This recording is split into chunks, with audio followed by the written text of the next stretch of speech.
Remember that the rate used for the calculations is based on the cost calculation settings.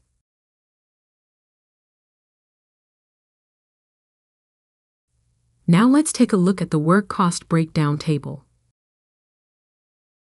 The position of a task on the timeline plays a key role in how costs are calculated. It determines what the numbers represent.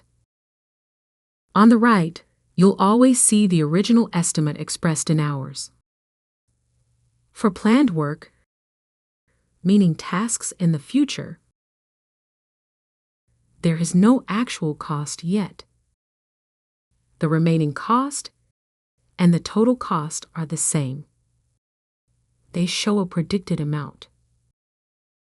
It is calculated by multiplying the rate by the remaining estimate, which at this point, since no time has been reported yet, is the same as the original estimate. When you're actively working on a task, remember to update the start date to reflect it. Otherwise, if you enter the time spent, both the total cost and the remaining cost will appear to decrease because the remaining estimate is going down. When you reposition a task to reflect that it is in progress, the actual cost appears.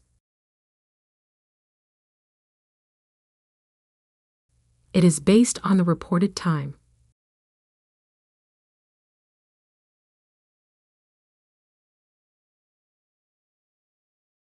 The total cost represents the predicted amount based on the original estimate.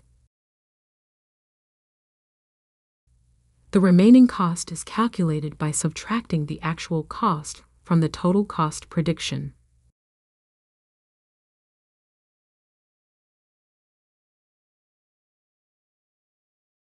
Once the entire task is in the past, the app treats it as completed.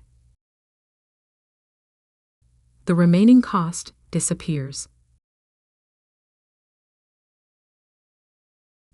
Now, the actual cost and the total cost reflect only the real time spent on a task.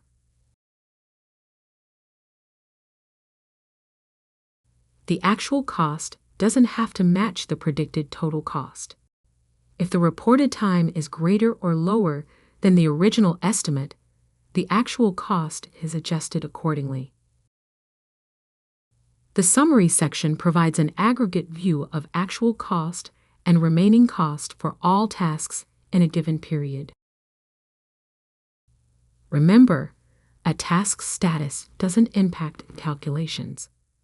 What matters is the task's position on a timeline. In short, the total cost column shows either the predicted total cost or the actual total cost. The remaining cost column shows the predicted remaining cost, and the actual cost column is based on the reported time spent.